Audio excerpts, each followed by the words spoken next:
abantu benshi bararwana n'ikintu cyitwa imivumo. Amazuru ararya. Oya. Nese akanwa karavuga, akanwa karareba. Akanwa karareba. Amaso saravuga. Oya. Nese ko ushaka gukoresha ibintu ko Imana itabirimo. Ibyo bizana umuvumo. Nabagendana mu isutiya ifoto y'umugabo wapfuye kera. Yaracyo akayikuramo akaro. Ntabwo yarongorwa. Batera abana b'abakobwa amata. Yamara kumutera inda yarangiza akamwanga ntamushake. Ubundi Bibiliya tubwira ngo niwangiza umwari umukora iki? Umushake ujye wabo umukwe ngo kandi mubana karamata kuko wamwangije. Yego. Nurangiza ukamujugunya cyangwa ukamugina amata kuramwe inda siniteguye ibyo simbishoboye genda bagatangira akakwanga. Uwo mwana w'umuhungu wa musore we cyangwa wa mugabo umuvumo uzagukurikiranira abana bawe nabuze ukuntu buviye. Ukajya wibaza icyo uzira ukakibura, kumbe wababaje umwana w'umukobwa ari cya kindi wakoze. Niyo ugiye gusenga basengera abandi, wowe ntibagusengere, bavuga kubyo abandi byo ntibabibone kubera icyo. Hari burgaga hari n'ukintu hari karandi kubuza no kujya ikubuza icyagukiza. Uraza wakigera uruhande ukakiberekera umuvumo. Ese koko karandi baho umuvumo wokama abantu? Ukene, gukenyuka, inyatsi, icyangire, ubugumba biva ku mubi. Ese koko ibyaha nibyo nyirabayazana? Ese koko isi y'umwuka ibaho? Abamarayika, abadayimoni, abazimu, ibitambo n'ibicaniro bifite imbaraga, ibitangaza, ibimenyetso, deliverance. Ese byahindura amateka y'umuntu? Sobanukirwa kandi uhindurirwa amateka mu kiganiro Ukuri guhesha ubugingo na Apostle Charles.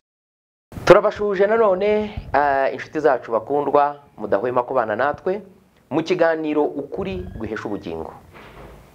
Ubugingo bubonerwa muri Kristo Yesu. Muri we niho hari umwuzuro w'ibintu byose, harimo no gukurwaho imivumo. Uyu munsi wa nanone turi kumwe na Apostle Nzamwita. Turashaka kwinjira cyane mu kintu cy'imivumo. Abantu benshi bararwana n'ikintu cyitwa imivumo. Umuvumo ni iki? Umuvumo ni ikinyuranyo cy'umugisha. Umuvumo ni ijambo ribi rivugwa ku muntu igihe cyagera rikamuhindukira ubuzima n'imibereho. Imivumo ituruka ahantu hatandukanye. Uyu munsi umukozi w'Imana ntiyashaka kutuganiriza. Ndagushuhuje kandi ndakwakiriye. Yesu ashimwe. Imana iguha amahoro. Haleluya. Suhuza abantu badukurikiye kandi bagukunda. Ndabasuhuza mu izina ry'Umwami wacu Yesu. Imana ibahe umugisha. Turagira ngo tubabwire ayo magambo nyine karandi zite se izanwa n'iki? Ese umuntu yayibona ari no mu rusengero? Yego. Erega nacyo urega nkubwire. Hari kinjiza uburyo igitabo cya Bibiliya ni igitabo cy'amategeko. Yego. Igihe Imana ikubwiye ngo ntugakore icyo ukagikora ubunyuranyije nayo icyo ingaruka zabyo ingaruka uzazibona. Yego. Kuko ijambo ry'Imana ritubwira ngo dore ngushyize ibintu bibiri imbere. Yego. Umugisha n'umuvumo. Hanyuma umugisha uzabona nukora ibi n'ibi. Nubona uzabona n'umuvumo nukora ibi n'ibi. Yego. Yarabivuze nubwo wenda muri Kristo Yesu umwana w'Imana hari ikintu kuvaje. Ari ijambo ritubwira hariya ngo Kristo mu Bagalati yaducungure kugira ngo dukizwe imivumo y'amategeko amanitswe ku giti. Yego. Urumva neza, ariko tubona abagiye bari intumwa za Kristo bagiye bavumwa kandi baramenye ibitangaza bye. Bari mu rusengero. Yego. Bamurora. Barimo Yuda Iskariyoti. Bananiya na Safira. Yego. Bande yande nta nubwo twabara bari benshi. Hari n'abariho iki gihe batanditse muri Bibiliya tuzi. Yego. Ibyo byose bituruka kutumvira ijambo ry'Imana. Hari ibintu 8 by'ingenzi cyane byinjiza umuvumo ube cyane. Reka duhere ku bantu bari mu itorero. Ese umuntu ukijijwe wamenye Kristo nk'umwami n'umukiza we yagira umuvumo ate uturutse kuki? Hari ibintu byinshi. Buriya ikintu kwanga ijambo ry'Imana, kuryanga cyangwa ugakirira muri aka gakiza twakiriye. Kwanga ijambo ry'Imana ni iki? Ni ugukora ibinyuranye n'icyo rivuga. Ni ukuvuga ngo uburyanzi ni ukuvuga uraripinze urarisuzuguye. bimeze nka cya gihe Yesu yatangaga urugero ku bantu babiri. Umugabo yatumye abahungu be babiri, yarabasabye, abwira umwe ati genda untumikira aha n'aha, ati ndajyayo ariko ntiyajyayo. Undi aravuga ati sindi bujyeyo ariko nyuma aza kwisubira ajyayo. Akabaza ngo ubwo wumviye ninde? Ni ukuvuga ngo umuntu wumviye ni uwakoze iki jambo ry'Imana rivuga. Urakoze cyane. Yego, hari ibintu bingahe? Icyambere turatangiye. Yego. Ikinjiza igitera abantu ibibazo ni ibintu basogokuru bakoze. Ibintu basogokuru bakoze bitari byiza, bitanyura, kuko pastor nta muntu uyobewe ku Imana ibaho. Yego. Icyakabiri nta muntu uyobewe nubwo batari babizi, ariko wabonaga bakora ibintu batazi yuko bizagira ingaruka. Kimwe nibyo bya bicaniro bacaniraga imandwa. Yego. Za mandwa bacaniraga. Yego. Bahaga, baturaga. Yego. Buri mwaka zikaba zishyuza. Ariko ikindi niba biri yitubwira ngo ba data bakoze ibyaha nyamara ntibakiriho, ariko nitwe twikoreye imiki ibicumuro byabo, imivumo yabo. Burya nicyo bivuze. Kandi ngo ndi Imana ihana abana gukiranirwa kwaba hageza kubuzukuruza n'ubuvivi bw'abanyanga. Ni ukuvuga ngo abanga Imana nabayigomera cyane. Ngo n'ikindi kintu ngo ndi Imana ihana abana nyuma ya basi. Yego. Basi batakiriho nyuma ikagira ite? Ikabahana. Muri Yeremiya. Ariko twaranabibonye Salomo yakoze ibyaha byinshi.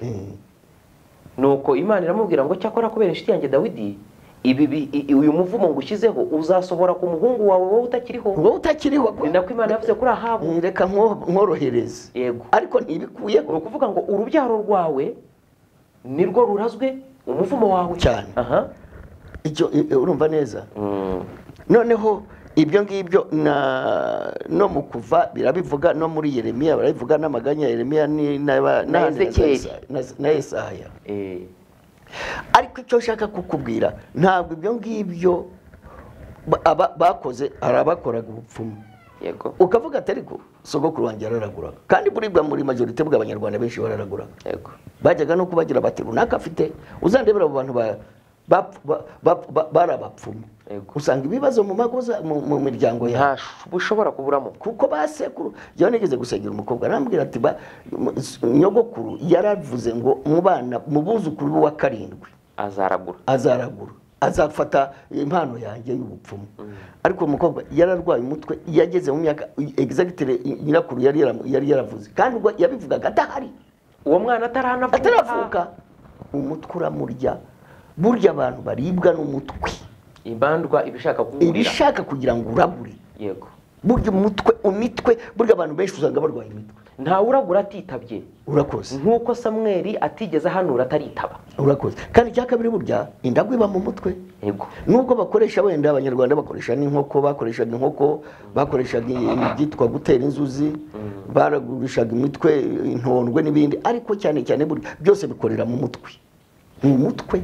Yego. Noneho ibyo byose byinjiza imivumo ku miryango. Abapfumu Bibiliya tubwira, ariko wenda turaza no gusoma ibyo basogokuru bakoze. Yego. Buriya haravuga ngo uragurisha ibicu ntukacishe umwana wawe mu muriro. Yego. Cyangwa ngo uragurire cyangwa kuragurira abantu bizaba. Yego. N'ibindi nk'ibyo ngibyo. Yego, byitwa divination no kuragura. Yego. Yesu ashimwe cyane. Wenda reka dusome wenda muri ibyo basogokuruza bakoze. Soma mu gutegeka kwa 2:18 umurongo wa 10 twumve.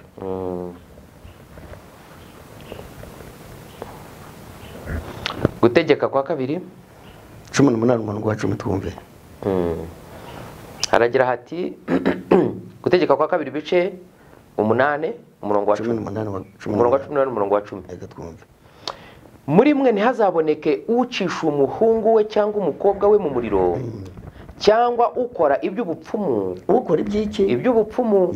Cyangwa uragurisha ibicu. Cyangwa umupfumu. Cyangwa umurozi.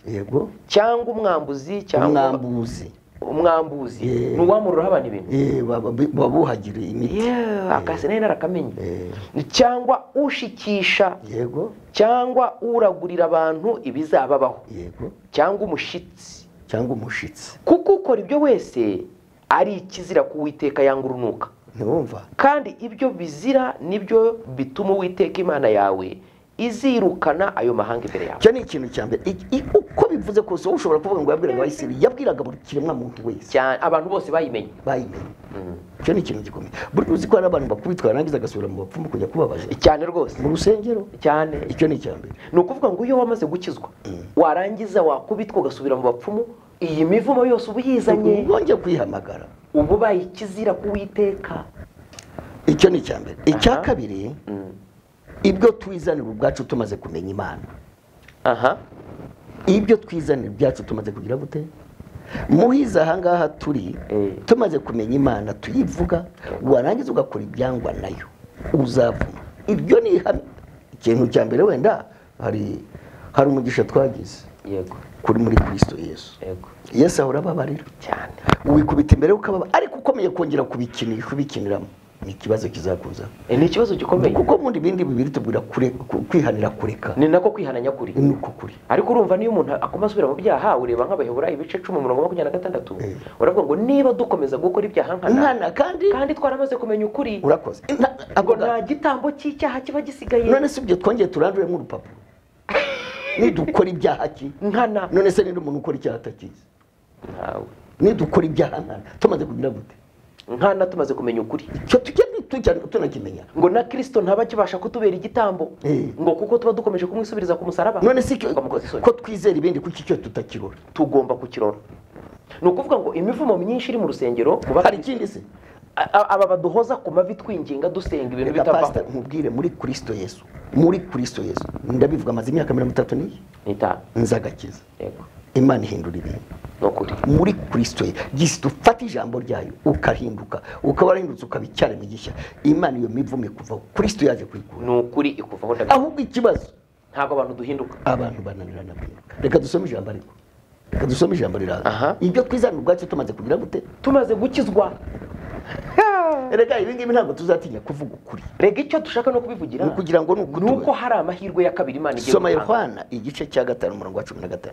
Yohana igice cya 5 umurongo 16. Tujye dusoma hamwe bice 5:16. Yohana twahageze. Haravuga hati, nicyo cyatumaga Abayuda bashaka hepfo. Mereza Bibiliya yanjye haruguru. Mereza Bibiliya yanjye ho gake mu ngoro. Ndebera Bibiliya. Reka wenda tube dusomye Petero wa 2 igice cya 2 umurongo wa 20. Reba Bibiliya muri bag. Petero wa 2. Ariko ubanze unasomere rya jambo twavugaga mu Baheburayo. Imana iguhe umugisha. Abari ryo mbanza. Okay, Abaheburayo tujyaneyo. Ni Abaheburayo ibice 10 umurongo wa 26. Yego, hasome babanze bumve. Hagira ngo umurongo wa 26 hagira hati niba dukora ibyaha nkana ni ukubikora tubizi rwose, tumaze kumenya ukuri, ntihaba hasigaye igitambo cy'ibyaha. 27 kiretse gutegerezanya ubwoba gucirwaho iteka no gutegereza umuriro w'inkazi uzarya abanzi b'Imana. Dukora icyaha nkana abizi, ninde ukora icyaha atakizi? Iyo tuvuze kuri icyo kintu abantu binjiriza icyaha, ku byaha bikorwa ku bantu bamaze kumenya Imana, nibuka inkuru ya bene Adamu. Nyuma y'icyaha cyase barabonye ingaruka zacyo. Uzi ko Abeli na Kayini bagiye gutamba ibitambo. Kayini atamba igitambo. Abeli atanga igitambo kirashimwa, Kayini atamba igitambo nticyashimwa. Noneho arababara, Imana iramusanga iramubwira ngo ubundi kikubabaje niki? Turabona ko ikibi kitugatugira ku mutima wawe niwe kiri tugatuze ku muryango. Ubu ngubu uramutse wihannye ugakora ibyiza ntiwashimwa.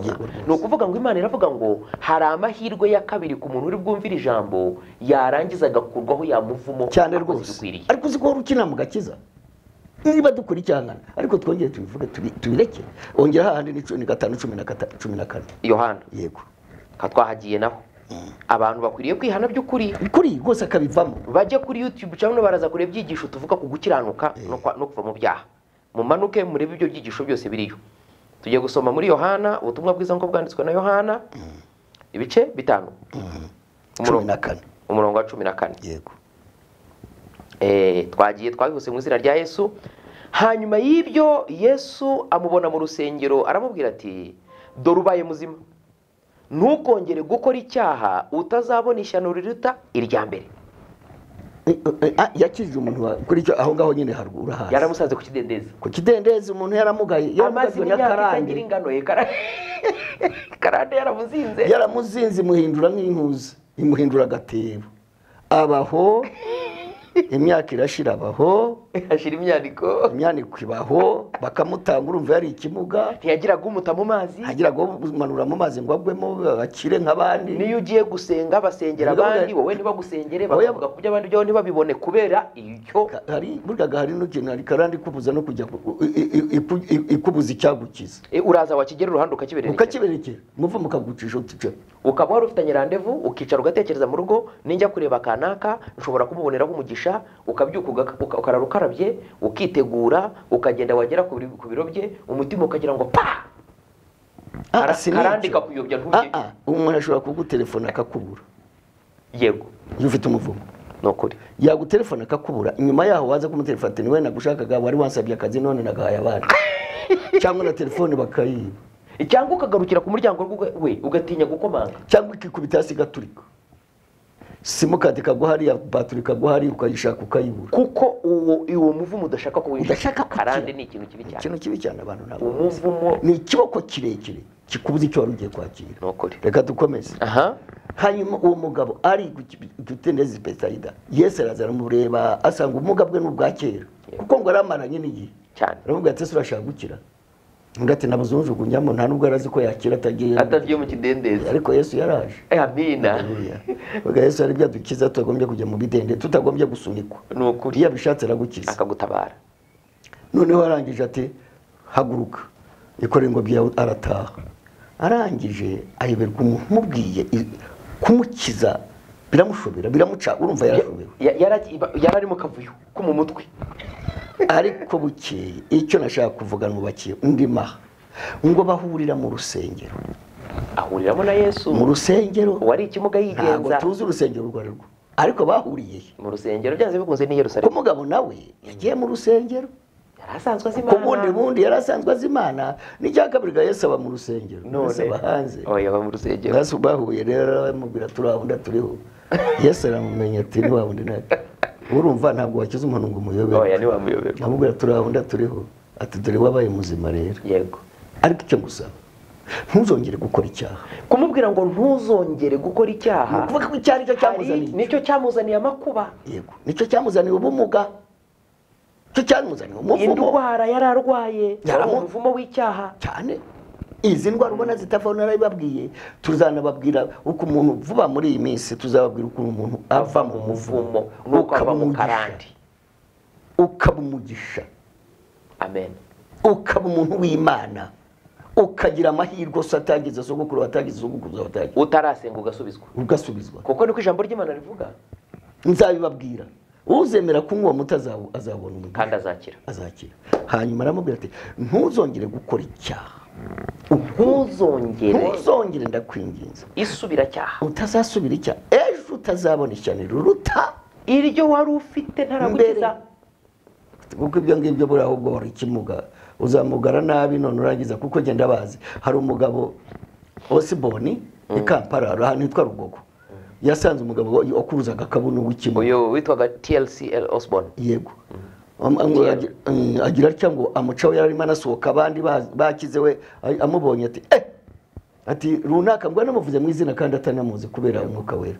Arahaguruka ati ngo Imana, ngo aravuze ati Imana ikugirire neza nawe. Arahaguruka, arasimbuka, ariruka, arangije aratura, aravuga ati abakobwa bajyaga bansuzugura ngo ndakamuga, baraza kumbona, ati ndabahera ako kanya asubira hasi, arongera bakamuga ako kanya kubw'imigambi yo mu mutima, ntago yahimbaje Imana, ahubwo agiye gukora ibyaha, kwihimura. Bene data baduhanze amaso, ari mwumve, Imana hari ubwo igira ikikakugira neza, ikaguha umugisha utigeze uvukana, ikaguha umugisha utawuhawe n'ikintu ariyo. Warangiza ukagambirira kuvuga uti ngiye gusambana none abasuzuguraga, ngiye kunywa inzoga ntigeze nywa, ngiye gukora ibi ntigeze nkora. Baneraga ivumbi kaze batera ivumbi, abo nabwo abantu burya Bibiliya iravuga ngo murasaba mugasaba nabi. Yego. Niyo mpamvu mudahabwa. Niyo mpamvu mudahabwa. Ngo mugamije gushaka kubyayishira rito. Ndebe kugira ngo umuntu abantu barabizi yitwaga ndanamwibagiwe arahaguruka.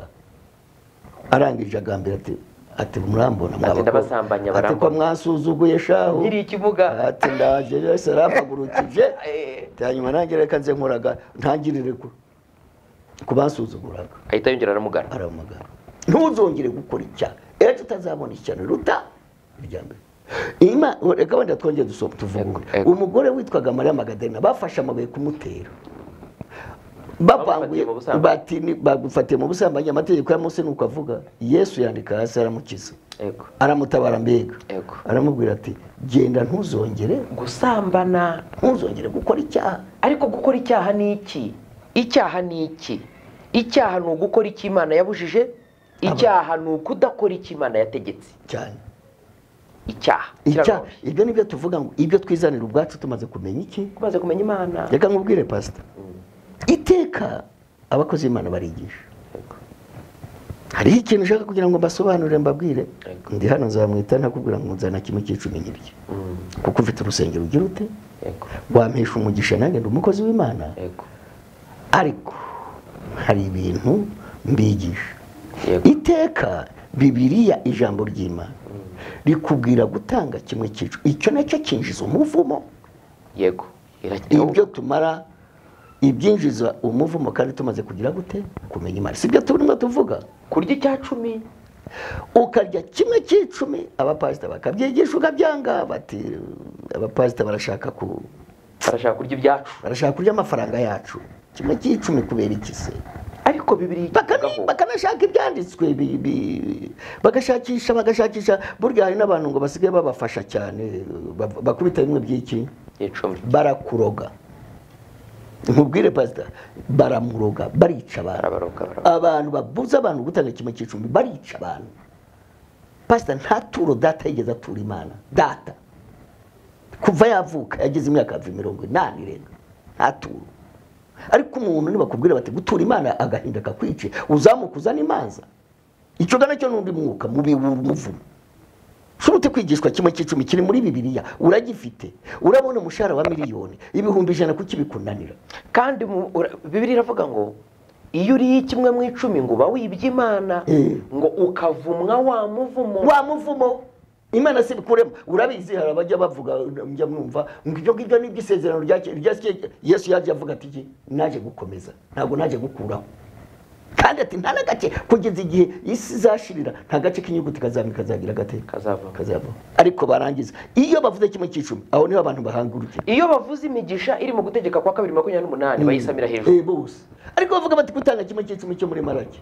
Kandi burya hari naho Yesu yanayivuze ariko yaravuze ati bafarisayo n'abanditsi mwandyarya mutanga kimwe cy'icumi cy'isogi na nyina gasogereza na kumiro mukibagira ibyo mu mategeko. Ati ibyo mwari mukwiye arizo mbabazi n'ibindi bintu gukiranuka. Ati ibyo mwari mukwiye kubikora. Ntabwo yavuze ati mubireke. Burya hari ibyo yaje abuza. Yaravuze ati ijisho rihore rwindi siko bivuga atari kugenda avuze ngo ugukubise uje umugira uteye cyane rwose. Aravuga ati yavuze ngo ntugasamba ariko ureba umugore akamwifuza akamurarikira rwose abasambanye nawe n'ibindi uwireba mwene se akamwita igicucu akujya muri Gehinomu. Ati ubwo mundi buri uwanga mwene se abamwishe. Ariko byose agenda agira ati ariko aravuga ati kimwe cy'icumi mwari mukwiye kugikora ariko mutibagiwe no gukiranuka. Icyo ni ikintu abantu barimo barwana nacyo. N'abantu barirwa batwiza inkuru kimwe cy'icumi nacyo kivuze n'ibyo abapasiteri. Reka nkubwire nta mupasita wakizwa na kimwe cy'icumi. Imana iragukiza ku bwayo. Iri mu ijuru igakoresha umuntu, ishobora no gukoresha umuzungu, ishobora gukoresha n'umwirabura, ishobora no gukoresha n'umunyarwanda, ishobora no gukoresha n'umuntu wari wese utanazi n'Imana ikamukoresha Imana yabishatse cyane rwose. Ko abanyamisiri se bafashe amazaho bakayaba abisirayeli bagenda. Ariko ubu niba tubasabira tukabatungisha bakaba bafite ubuhamya bw'iby'Imana ikoresha kuri bo yananirwa kubikora kuri twe. Ubundi reka mwuko turimo. Reka nkubwire pastor, hari ikindi kikuraho umuntu umuvumo ni uguhagarara n'abakozi b'Imana ukabashyigikira. Mbonereho kubanza gushima umwana umusore witwa Junior. Murabona ko twaretse mikoro zo gufata mu ntoki. Yakizwe ku mutima n'ikintu cyo kuvuga ati ubwira ijambo rimfasha ngiye gushyigikira umurimo. Agura za mikoro arazizana. Imana yo mu ijuru imuha umugisha imwagure. imana nubwo twitwa amazina yacu turi abanyarwanda bagenzi bacu turi bene kwa tukakongera ariko reka nkubwire dufite akaruhu dufite ikindi imana dushyize twarasizwe twarasizwe kubwo guhamagarwa n'ubashye imana yakubaha turi abahesha b'umugisha turabahesha umugisha tubwira ntabwo tuzabikuraho Aburahamu wivuga sinabivuga n'abandi bakozi Aburahamu yaranabivuze ko Aburahamu n'umuntu wa mbere witwa umuhanuzi muri Bibiliya Barakoze. Imana iravuga ngo uzagusabira umugisha azahabwa umugisha umuntu ukubereye umugisha wese azahabwa umugisha uturutse kuri wowe tubonye abantu imana ibagirira neza kubera batwite so ni ukuvuga ngo iki kimwe mu bintu bitera umuvumo ni ukudashyigikira abakozi b'Imana tuzabivuga kandi ikintu gitera umugisha ni uguhagararana nabo n'abagwebwe n'ibyo ni ibindi munani byinjiza umugisha ku muntu tuzabiganiraho tuzabiganira vuba umuti ukura umuntu umuvumo kimwe muri ibyo ni uguhagarara abakozi b'iki b'Imana uhagararanye nabo bashyigikiye ubwami cyane Yesu yarabivuze atubemera n'ijya bayemeye yego unyemera abayemeye data wantumye ubaha amazi akonje mu gacuma gusa yavuze n'amazi ntazabura ingororano wenda sinumva ngo ubundi azanayiba n'igihe kizazaza abantu nese tuzabikuramo ibyo kuko twarabyemerewe okay umugore w'umushene mu kazi yari umukire yego aha twara Elisa abona Elisa n'umugore w'umupfakazi yatwaye Eliya amuhesha umugisha yigeze awubura ntabwo yigeze awubura nese tureke kubabwira ukuri buriya umushuri wo mu kazi na nyuma y'amapfa yabaye hariya yaragarutse asa n'uhungutse aheshwa gakondo ye yose ku bwa Elisa Neriya ngo n'ubwo kwera uwa Eliya uwa Elisa bamugaruriye umwana we yapfuye hari ikintu ga pastor yakugarurira ucakunaniye pastor kubera guhagarara nawe waramuhesheje umugisha akakirambarara uzi ukuntu yamurambara hejuru amurambarayeho umunwa ku munwa ku mazuru ariko ubundi wese hari ibyo byakunanira ntabwo wasenga nk'uko senga ntabwo Imana yagukoresha nk'uko inkoresha kuko Imana ifite waba yahamagaye no kugira gute no kubakoresha igomba kwigaragariza muri bo reka turebe ni ukuvuga ngo hari umuvumo uza ku bantu bari mu rusengero icya mbere kubera kudakurikiza ibyo Imana yavuze batanze iravuga ngo ntabwo bamaramaje irakubwira ngo nuramuka ukoze icyaha uzabona umuvumo urutuwa uwo wari ufite mbere umugore ngo hari n'ikindi n'ijambo ritubwira ngo dayimoni yavuyemo umuntu arazina akagenda ni Yesu wabivuze akagaruka akavuga ati inzu yanjye imeze ite ibyo mbura muri deliverance agakiza yasaga katarimo dayimoni ngo akazana abandi barindwi bamurusha ubugome ngo hanyuma ho hakaba habi cyane kuruta uko yarameze mbere cyangwa dusangira abantu kugira ngo babohoke tubanza no kugira ngo bihane kuko utihaniye ni ukuruhira ubusa urakoze ariko uzi iyo umuntu wamwirukanyeho dayimoni agasubira mu byaha akamugarukamo uzi ko kumwirukana none biba bigoye cyane ayiwe none se ko abayinjiza iyayo ko agera hakanga no kugenda cyane icyo ni iki ukaba mu rusengero uri umunyabyaha ukaba mu rusengero usuzugura bugari dayimoni itera umuntu akisuzugura abantu gusa agasuzugura na pasiteri agasuzugura n'ijambo wigisha agasuzugura n'ijambo ry'ivatiri runaka ntafashije aragufasha se ni Road Cross kwa kwigisha ijambo ry'ukuri ntabwo ari kuri waruje arakubwira ijambo ry'Imana fashwa n'ijambo ukamupinga abari bo bose ugapinga abari abazimu babi cyane ugasuzugura n'uwasizwe ugasuzugura abakozi b'Imana ntihagire ikintu kizimushima bizana umuvumo niyo wararugira ute urabohwa gusa dayimoni abakongera imigozi akatanaga akongera akamutanaga akagutereza gusuzugura umukozi w'Imana ugasuzugura abakozi b'Imana ugasuzugura ukaburira umugisha abandi babonera pastor wawe ukanga kumwohitura ukanga kumuhesha kimwe cy'icumi ngo adakira ukabirwanya ukabisuzugura bavuga gutanga ntumutange bavuga gusenga ari ubwibone bwagufasha Imana bakora amasengesho wowe ukayakora nyuma yabo gusa uraho uri mu uzabahurwa n'iki reka turabizi tutinze mu rusengero ibyo nibizana imivumo biraguzana uri mu rusengero kiba cyicu ndi mu imyaka 40 icya kabiri mbaye mu rusengero mu bintu bituma umuntu atava hari avumwa niyo wamusengera ute niyo twamusengera dutekereza abanje kwihana kiriya abandi baba barakoze ibyaha byankana abandi baba barakoze utuntu batavuga ngo umugabo witwa Yongocyo uramuzi wari umugore wari wararwaye umugabo aramujyana ati sengera umugore wanjye ati sinzi icyo arwaye ntarya uko ameze ngo Yongocyo aramureba ati abwira umugabo ati banza usohoke. Abwira umugore ati ibyo wakoze ni ibiki byangwa n'Imana. Undi ngo jyewe ntabyo, ngo jyewe ngo ntabyo, ngo nakubwiye bavuze ati atura. Mbwira ibyo wavuze, ngo jyewe ntabwo mbivuze, urabizi abazungu. Umva ati sohokera. Ageze ngo araturika araburoga ati natwaye umugore wa murumuna uyu mugabo umaze kumutwara umugore mukuru wanjye ari yahura. Natwaye umugabo wanjye naramuritse mfata murumuna we. Uwo mugabo bari hamwe wari bamuze. Yego. Yari muramu we. Yego yari muramu nicyo navugaga. Yari yaratse mwene nyina umugore. Yego. Umugabo umuvumo ba ku mugore batwaye. Umugore yari yarashatse umugore w'uwo mugabo. None arangiye uwo mukuru w'uwo nguwo. Yego. None uwo mukobwa ahera ko aramwigarurira. Urabizi ko bibaho. Cyane bya bindi Yohana yabuzaga yazize umubatiza. Ariko amutwaye rero umugore agahinda karamwica. Ahera ko ngo mutarapfa. Umugore barabana. None abana n'ababo yatwaye umugore wa mukuru we, umugore yambuye mukuru w'umugabo. Yego, muvumo mubi cyane. Ibyo ngibyo rero icyo nshaka kukubwira abantu batekereza ngo icyo ngicyo cyapa utakihari. Abantu benshi batwa abagore babandi ntago byoroshye. Barangiza kandi agasenga akavuga ati Imana kora ibyo nutabikora ndamenya ko utari Imana ya Isiraheli. Utarabanza gukuraho urukuta rugutandukanya nayo. Icyo ni ku ijambo ry'Imana ritubwira ntuzongeye gukora icyaha ejo utazabona ikintu ruti ryarya. Nabonye muri Yesaya igice cya 2 baze kugisoma hera ku murongo wa 11 avuga kuberekeranye n'abasenga Imana. Aravuga ati nimutura amaturo sinzayishimira niyo mwancanira imibavu ihumura neza. Aravuga ati nimubanze aguterana kwera mu gukuremo ibyaha. Guterana kwera kuvanze n'ibyaha kubanze gukurweho. Bitari ibyo niyo mwamanika amaboko musenga cyane sinzabumva. Uko ni Imana y'Isiraheli. Tubanze kugira ngo bohoke uve mu banza. Ni nabyo birindwi. Icyantu cya mbere mu bintu birindwi tuzigisha bikuru umuntu mu muvumo bigakura umuntu muri karande kimwe no guhinduka ugakizwa neza. Kwihananya kuri. Icyakabiri ni byinshi tuzabiganiraho. Icyakabiri tuzabiganira mu gihe cyatura. Ikindi no gutamba ibitambo narivuze. Ikindi no guhiga imihiga Imana. Ikindi no gusenga n'urambirwe. Ni byinshi. Gusenya biriya bicaniro no gusenya bya bicaniro. Icyagatatu abagufiteho ubushobozi bashobora kukuvuma. Reka wenda dusomere 35:5. Abantu bagufiteho ubushobozi, abantu bahawe ubutware bw'ubushobozi kuri wowe. Abagufiteho ubushobozi. Yego. Mama gufiteho ubushobozi. Papa. Nyogosenge gufiteho ubushobozi. Umushumba wawe. Iswa gufiteho ubushobozi. Umushumba wawe gufiteho iki?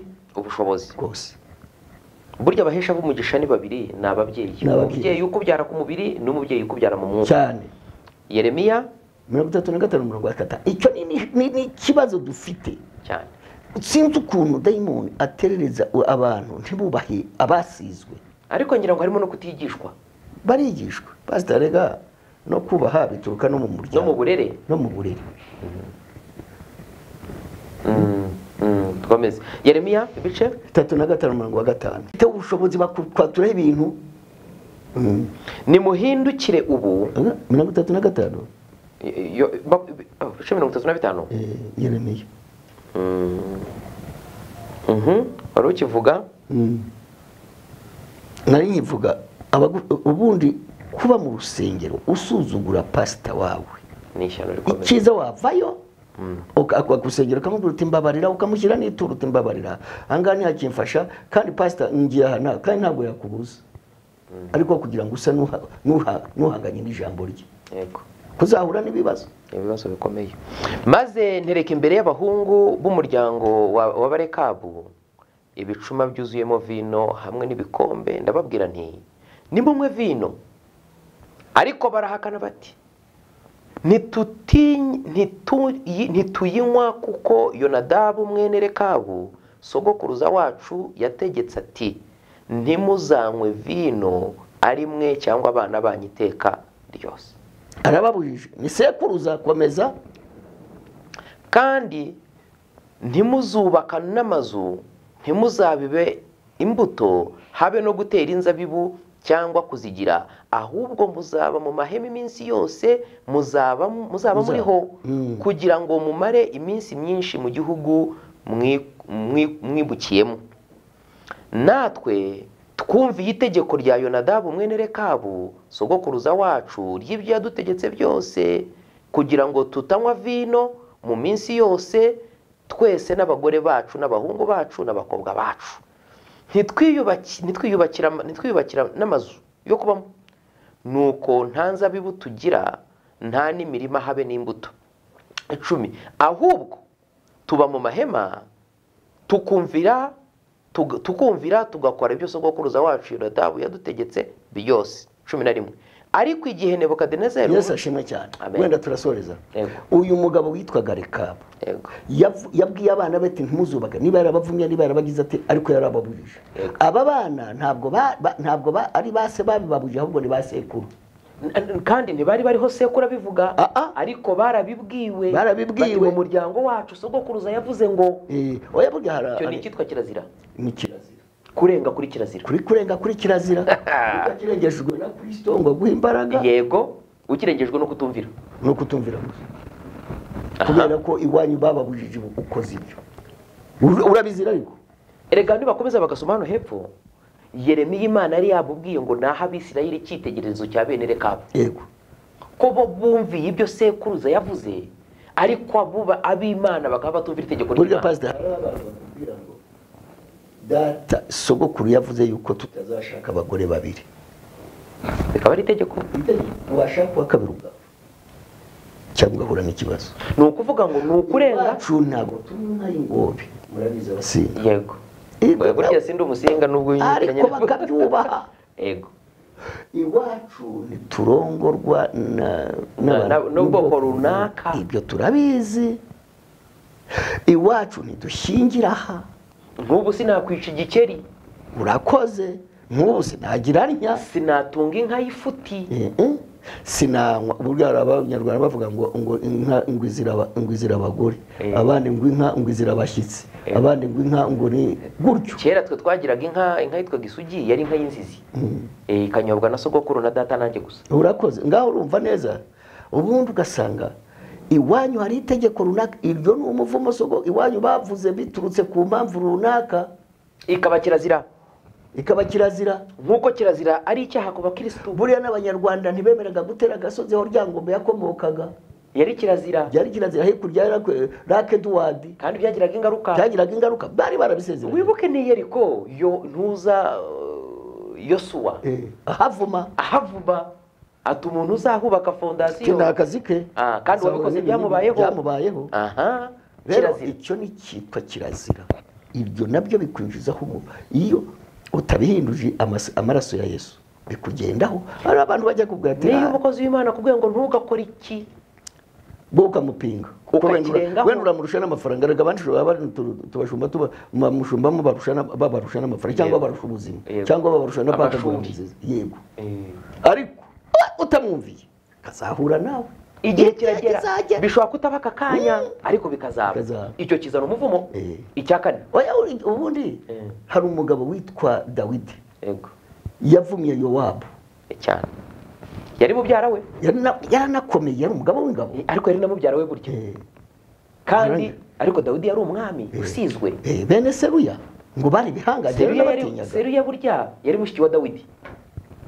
Birangije icyo yakoze niki, aramubwira ati wawe wishabuneri ntacyo umuhora, usiga amaraso yo ku mukandara wawe, kandi ntacyo umuhora, atari mu gihe cy'intambara. Ati wawe ntihakaburemo umuhorote, ntihakabure uninda, ntihakabure ugendera ku kibando, ntihakagire uwicishwa inkota, ntihakabure. Aratongera ibintu nkabingana ntibyababayeho, nawe ubwe bamwicishije inkota. Yasize abwiye Salomo ko azabirangiza, tuzamwice kukavusha amaraso gusa. Jere n'abantu bakunda gukora ibintu nk'ibyo ngibyo bakagira ngo ni ibintu bizabagaruka. Ujye wirinda ijambo umukozi w'Imana azakuvugaho, wirinda iryo nyoko azakuvugaho, wirinda iryo nyogosenge azakuvugaho. Iryo nyogosenge yakuvuzeho. Abagwira ati abakobwa bacu ntibakasazire mu mago. Udasenze ngo bihindure. Nakubwiye ngo muri Kristo Yesu ibintu byose bigira bite, ariko twabwiraga ibyinjiza imiki imivumo. Ubu nkubwire ngo icyo gihe nyogosenge yari nyogosenge, ubu nawe uri nyirasenge w'abandi. Icyakangahe ushobora guhindura ibyo nyogosenge yasize avuze. Reka twihute. Iyo yabihindura cyane, natwe twarabihinduye cyane rwose. Ibyo wacu bavugaga reka ibyo byararangiye. Icyakanga Yesu yarabirangije. Icyakane ibyo watura ubwawe ibyo watura ku giti cyawe. akanwa. Soma Imigani 12:10. Abantu b'Imana abaranga batureba, ndakwinginze amagambo yawe ntukature nabi, witonde ururimi. Ariko pastor, reka wenda tuvuze ku rurimi. Ururimi watuza Yesu Kristo ugakizwa, niko Bibiliya ivuga. si ururimi rwo kuvuma, ariko kano kanaruvumisha. Isoko imwe yavamo amazi meza n'amabi. Suko icya kabiri, akanwa kawe kavuga ngo nkwise Charles Muhizi, bikagufata ukaza ukava ku isi witwa Charles nde Muhizi. Iryo se akanwa kabivuze se? Yego. Ni ibintu bikomeye abantu batazi. Akanwa k'umuntu. Soma, tugiye kureba Yeremiya. Imigani 12:14. Imigani 10 na 12:14 na 13 umurongo wa 2 na 18 umurongo wa 20. Okay, reka duhereye kuri 12 Yeremiya. Umurongo Imigani Imigani 12 umurongo wa 14. Soma twumve. Uragira uti imbuto zituruka mu kanwa. Imbuto zituruka mu kanwa k'umuntu nizo zimuhesha ibyiza. Zituruka he? Mu kanwa k'umuntu. Yego. Kandi umuntu ahabwa ibihwanye n'imirimo y'amaboko ye. 13 umurongo wa 2. 13 umurongo wa 2. Imigani 13. Imigani 13 umurongo wa 2. Umuntu azahabwa ibyiza n'imbuto zituruka mu kanwa ke, ariko ubugingo bw'abagambana buzahazwa urugomo. 18:20. Imigani 18 umurongo wa 20. Ego uragira uti ururimi rwiza nirwo ruhaza inda y'umuntu, kandi amagambo meza yunguka niyamuhesha guhaga. 6. Ndangiza 21. Ururimi nirwo rwica kandi nirwo rukiza, abarukunda bazatungwa nicyo ruzana. Ngehe noneho reka tugera aho babyumva. Jya mu kubara 14 umurongo wa 1. Nagira ngo babwire ikintu cyitwa amagambo twatura turi mu ruki mu rusengero. Yego, ukubara 10. Ubuga hari n'ikindi abantu batazi. Je nigeze no kwirebera n'abantu badakijwe, batazi no gusenga, batazi n'ibyo ibyo bavuga bibabaho cyane rwose. Icyo ni ikintu nzi, mfite experience mu buzima mbayemo no mu myaka maze. Umuntu nabaga ati nzagira bikazamubaho cyane rwose. Icyo ni ikintu niyiziye mu giti cyane. Soma 14. Erega Bibiliya ivuga ko umuntu atekereza mu mutima we niko ari. Kandi ibitekerezo ni amagambo iyo byarenze ururimi. Kubara 14 umurongo wa 1. Kubara 14 umurongo wa 1. 14. Ikintu abantu batazi. Kubara 12. 14 umurongo wa 1. Haragira hati iteraniro ryose ritera hejuru, rirataka, abantu iryo joro bararira. Abisirayeli bose bitotombera Mose na Aroni, iteraniro ryose rirababwira riti iyaba twaraguye mu gihugu cya Egiputa, cyangwa iyaba twaraguye muri ubu butayu. 26. Aho uhagaze ihute. Uwiteka abwira Mose na Aroni ati nzageza he kwihanganira iri teraniro ribi riri nyitotombera? Numvise kwitotomba kwa Abisirayeli banyitotombera. Babwire uti Uwiteka aravuga ati ndahiye guhoraho kwanjye yuko ntazabura kubagirira ibyo mwavugiye mu matwi yanjye. Mbega nzabibakorera ibyo mwatuye ngo tugwe mu butayu. Ati nzabibakorera ibyo nibyo bizababaho. Ati rwose vuba nzabibakorera. Siko babyagenze. Ati keretse Aroni nande? Keretse Joshua nande? Na Kalebu. Reka nkubwire. Abantu duterwa n'ibibazo. Mwitorero. Twarangiza tukatura nabi ku buzima bwacu. Yego. Amagambo mabi umva mwa abantu mwe batureba, ntuzongere kuvugana, ntukavuga ibintu bibi ku buzima bwawe, ntukavuga ibintu bibi ku bana bawe, ntukavuga ibintu bibi ku muntu wakurakaje, ntukavuga ibintu bibi ku muryango wawe, ntukavuga ibintu bibi ku gihugu cyawe. Tuvuga ibyiza. Ariko erega nababwiye ngitangira ngo umugisha ni ijambo ryiza rivugwa ku muntu, iherezo rikazaba ibintu. Noneho n'umuvumo ni ijambo ribi bivugwa n'umuntu rikazahinduka ikintu. Njyewe byarutwa nuko napfa. Njyewe navuga ngo narama. Kuvuga ngo ibyo byarutwa nuko napfa. Niyo naba umukene ntacyo bitwaye. Oya biragitwaye kuko n'ubu birakubabaje. Njyewe sinzi ko nzamara imyaka niyo nzagira niyo nzabagize umuriro ubika kubaho. si wabyiyaturiye yego bavuze bati tuzapfira muri ubu butayu. Ntabwo Imana yigeze itegura kuvuga ngo ihagurukije abisirayeli mu Misiri ibicire mu butayu, yabahaye ibihwanye n'ibyo batura, ahubwo ngo ati nzakora ibihwanye ibyo bamvugiye byo matwi yanjye. burya ikintu tuvuga cyose Imana ibikigize ibicyumva. ndabinginze nuterwa n'ibibazo, isi yuzuye ibibazo, ariko ujya watura kuzatsinda. Amen.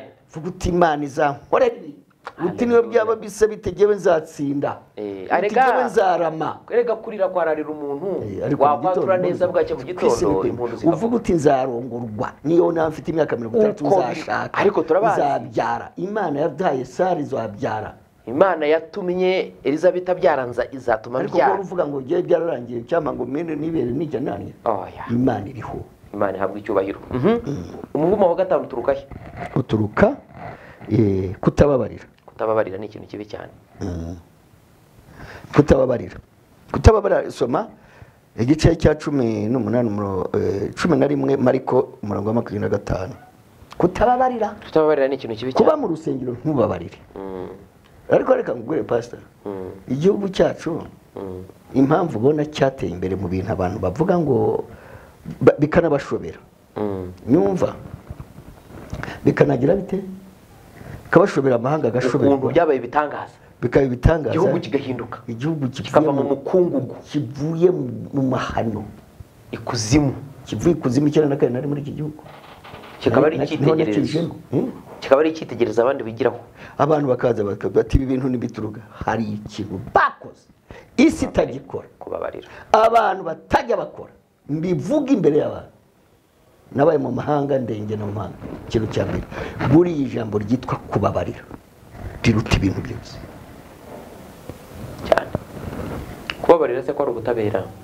Kubabarira, kubona bavuga bati nimugende mubabarire, mwongere mubane mupuzane umuntu bati nimuhoberane, yarakwiciye abantu. Pastor wumva ubwo buremere, yarwara ukamusura akaba umujyana kwa muganga, mukongera mukabana.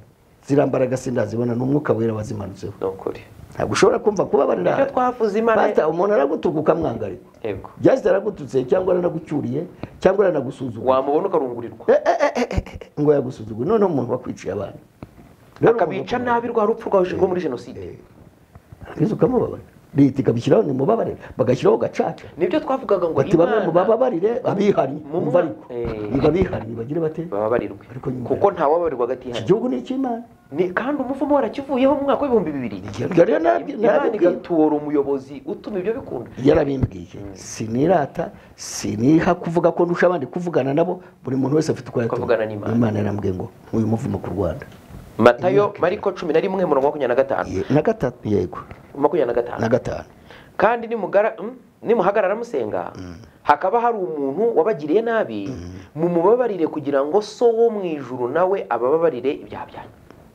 Nimuhagarara mugira mute musenga. Umva mw'abantu b'Imana, abari mu mwese, abari mu idini yari yose, abari mu izereri yari yose, ijambo ry'Imana ritubwira buri muntu wese arasenga. Pastor, yego hari udasenga, n'abasenga biriya barasenga, ariko arakubwira ngo nihagira umuntu wakubabaje, wakugiriye nabi, umukora iki? Umubabarire, kugira ngo so, kuko usenga ari wese, nubwo akenshi badasenga mu izina rya Yesu, ariko babagira bate? Babasenga. Mubabarire kugira ngo so mu ijuru nawe agira ate? Abone uko bababarira, kuko imbabazi ziruta ibitambo. Nokuri imbabazi ziruta ibitambo. Ndakwinginze uraha niba ushaka kuva muri karande 1 uri mu rusengero, utari mu rusengero, genda ubabarira abantu. Erega kubabarira ntabwo bifitiye inyungu gusa ubabarira, ahubwo bifitiye inyungu wowe. Ahubwo wowe niwe bifitiye inyungu. No kuvuga ngo kubabarira no kwikunda cyane. Niba mwikunda mureke tubabarire. Buri impamvu kinjiza umuvumo, guhora abantu bona batava mu bibazo, guhora abantu barwaye no kutagira gute, no kutababarira. Bizirikishije imigozi y'imbabazi nke. Ko biravuga ngo nutababarira ntuzababarirwa. Ariko no kuvuga ngo kandi wenda yagukoreye iki, ariko rero hari ibyo wakoze. Wakoreye abandi? Wakoreye abandi. Utanabikora ariko noneho wabikoreye n'Imana. Ariko Bibiliya navuze ngo ntusenga utarababarira, kuko gusenga ntikuzemerwa. Niyo mpamvu icyo kibazo kitavaho. Ikindi rero, ikindi kinjiza nabikubwiye, umuvumo. Cyo ni cya gatandatu, guhora wibuka abapfuye reka tusome gukora wibuka abapfuye guhora ubyibuka cyane ibintu bibavuye ukajya abantu kenshi no kwibuka bavuga uzarebe nko mu bice abantu b'abapagani cyane cyane nko mu bagande bagira ikintu cyo bita ebijya ni ukuvuga ngo kwibuka kwabo ko kwibuka abapfuye babo kuba ari nk'umuterekero urumva n'ubundi ibyo biri rero bibuza cyane buriya hari umuntu wapfushije umubyeyi mu bihe byashize ndamuzi noneho arababara kandi koko yarababaye noneho buri gihe buri cyumweru akajya kumwibuka agafata ku gituro noneho bukeye ngo aravuga ati ngewe ngiye kubaza Imana kuki mama yapfuye cyangwa data yapfuye ati kuko ndababaye cyane guhora bigenza ariko imodoka yamuciye hejuru iramugonga amwica ni bibi cyane buriya ni ibintu batazi ariko guhora wibuka ibyo ntabwo guhora ukurura mu buryo bwenda kumera nk'umuterekero nko gukurura ntabwo umuntu yareka kwibuka be ariko uburyo ubikoramo bizana ingaruka zihe cyane barufite ngo dusome hehe reka wenda nta kibazo reka tujya ku cya karindwi ikindi ibyo impano wasigiwe burya nabyo ni ibintu bikukururira yego buriya ubwo nigeze kujya ahantu gusengera kwigisha abantu noneho ndeba umudamu wari uri aho ngaho ndamubwira ntari ufite ikibazo aranyihorera arisekera ntisinzi ikintu ufite aranyihorera bukeye barambwira bati agendana mu isutiya ifoto y'umugabo we wapfuye kera iracyo akayikuramo akaro ntabwo yarongorwa none se pastor ese buriya uzi ko n'abapfumu bakoresha amafoto cyane abapfumu bakoresha amafoto umwenda ukwegereye inzara umusatsi ibyo abapfumu nibyo banagusebya bashaka kuroga umuntu bati genda utuzanire itaka aho yakandagiye genda utuzanire umusatsi we wawubona ute genda utuzanire inzara ze wazibona ute erega ifoto y'umuntu ni ishusho y'umuntu ariko ukabona iteka we ifoto yayishyize hehe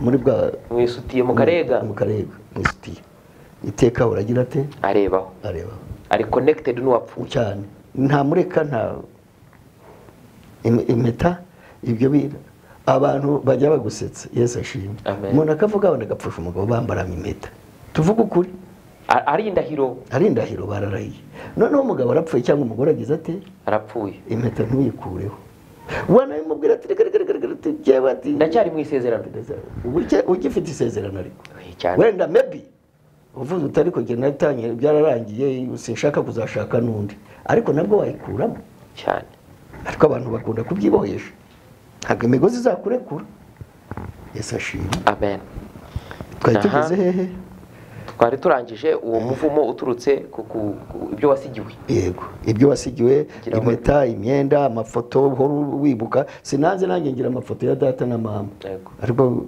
si ngombwa kuba nyareba uburyo ubanye nayo mu mutima bikaguhindukira nk'umuterekero ikindi ntegeza ko cyo cyanyuma gukuramo inda nicyo ngiye kuvuga nicyo cyanyuma cyo gusorezaho Zaburi 139 ariko murongo wa 13 wumva Zaburi 139 murongo wa 13 twumve rebe Zaburi 139 murongo 13 murongo kugeza 16 okay some kuko ari wowe waremye ingingo zanjye wanteranirije mu nda ya mama ndagushimira yuko naremwe mu buryo buteye ubwoba butangaza imirimo wakoze ni bitangaza wanteranije mu nda y'iki ya mama uzi kugira ngo uteranwe mu nda ya nyoko buriya reka nkubwire pastor impamvu ubona abantu b'Imana umuntu arashatse akenshi ntabonye urubyaro yego kuko hari abadayimoni afata mu nda yabo yego ariko hari abandi baba barabyikururiye yego reka pastor reka nkubaze ubu iyo nyuka gukuramo ubura uvuga ntago mba ndiho jewe ntago reka bayiriho kuki wumva kandi hari abantu benshi batugiriye umugisha reka mubwire jewe mbikubwire jewe byaba abanyarwanda bavuga ngo inarije ntinabura yego nasamye bakantera inda ndi umwana w'umukobwa mfite wenda igihe kitagira ndacyafite fice yanjye namubyara urabyaye nubwo wenda ari za karande ziba zibakurikirana zo mu miryango nazo hari zibatera amagazi z'ibinyandaro kandi mudasamana kuruta abandi. Hari n'izibitera kugira ngo utware inda uyikuremo ukomeze umuvumo ukomereze muri icyo gikorwa. Jewe natwaye inda nakwemera nkayibyara uwo mwana nkamurera nkajya mu bindi namubyara. Reka nkubwire wenda bazaguseka abantu ngo yabyariye iwabo ariko ntabwo uriya mwana azakugira akamaro ariko inda wakuyemo izakubera urubanza izane n'umuvumo. Gukuramo inda rero ntabwo bireba umukobwa gusa wakuyemo inda, bireba n'uwo bafatanije kuyikuramo cyane cyane abaye ari uwayimuteye. Buriya gapasita ntabwo turacukumbura karande. Buriya hariho abantu b'abasore batera abana b'abakobwa amata. Unyumvira iki kintu yamara kumutera inda bakundanye cyangwa se bya bindi by'abana yarangiza akamwanga ntamushake. Ubundi Bibiliya tubwira ngo niwangiza umwari umukora iki? Umushake ujye iwabo umukwe ngo kandi mubana akaramata kuko wamwangije.